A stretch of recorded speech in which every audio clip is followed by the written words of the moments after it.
À travers plusieurs lives sur le réseau social TikTok, j'ai partagé avec quelques internautes qui passaient vers là des astuces pour mieux préparer l'examen, le DELF, ou encore des astuces pour mieux passer cet examen. Parce que lors de mes accompagnements, j'avais constaté qu'il y avait des usagers qui ne réussissaient pas à cet examen, soit parce qu'en amont, ils n'avaient pas bien préparé l'examen, soit ils ne savaient pas la méthode pour passer cet examen-là. Donc, il faut savoir que moi, je travaille comme conseillère numérique France Service à temps plein et le soir, quand je rentre, je suis très fatiguée. Donc, je n'ai pas assez d'énergie pour faire des lives sur les réseaux sociaux. Encore que mes lives, je dois les préparer. Je ne fais pas des lives pour faire.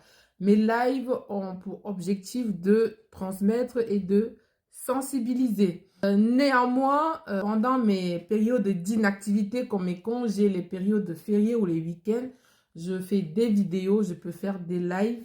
Pour ce mois d'avril et de mai où il y a beaucoup de jours fériés, je vais recommencer avec des lives.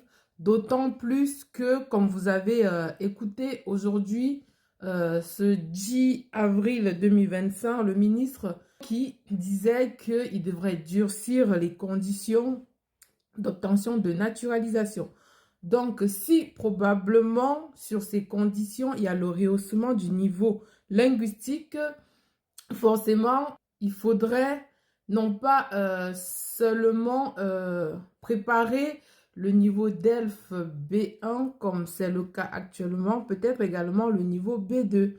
Et ça, le niveau B2 demande encore d'autres astuces d'apprentissage.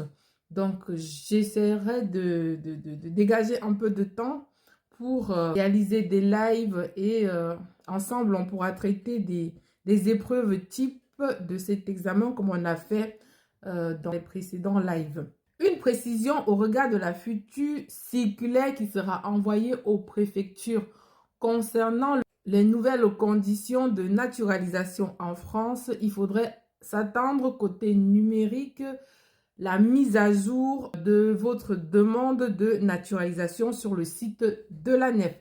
Donc, si cette future circulaire, notamment, recommande aux préfectures de rehausser le niveau de français pour pouvoir obtenir une naturalisation, attendez-vous à ce que votre demande soit mise à jour. Par exemple, que l'agent instructeur vous demande des éléments complémentaires de votre dossier de naturalisation. Donc, à cet effet, je vous conseillerais, et je l'ai déjà précisé dans une précédente vidéo, de fusionner votre compte ANEF avec votre compte France Connect. Il ne se passe pas une semaine sans que je ne reçoive des usagers qui ont vu des demandes de titre de séjour ou de demandes de naturalisation clôturées. Pourquoi? Parce qu'en fait, ils avaient l'habitude d'ouvrir leur compte ANEF de manière classique, numéro étranger, mot de passe. Et là, ils voyaient certaines notifications. Alors que quand ils sont venus me voir, et c'est ce que je fais le plus souvent, j'ouvre leur compte d'abord avec le numéro étranger et le mot de passe. Et après, j'ouvre leur compte avec leur compte France Connect.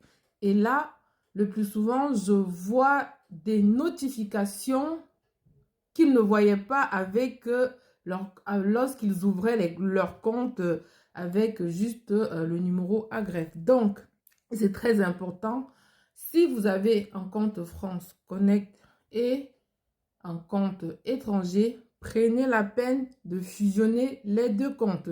Lorsque vous fusionnez ces deux comptes, il peut probablement avoir blocage, mais ne vous en faites pas. Envoyez un message à l'ANEF, il va vous débloquer. Comme ça, quand vous aurez des notifications, peu importe que ce soit l'agent instructeur de la naturalisation ou l'agent instructeur d'études de séjour des 2CM, vous allez recevoir vos notifications sur la même plateforme. J'espère que ce message sera partagé. Partagez cette vidéo à vos proches afin qu'ils puissent avoir l'information. C'est très, très important. Ne le gardez pas pour vous. Partagez, partagez afin que le plus de personnes puissent en bénéficier. Il faut savoir que le bonheur de chacun participe au bonheur collectif. Voilà. Je vous dis à bientôt et bon courage à vous.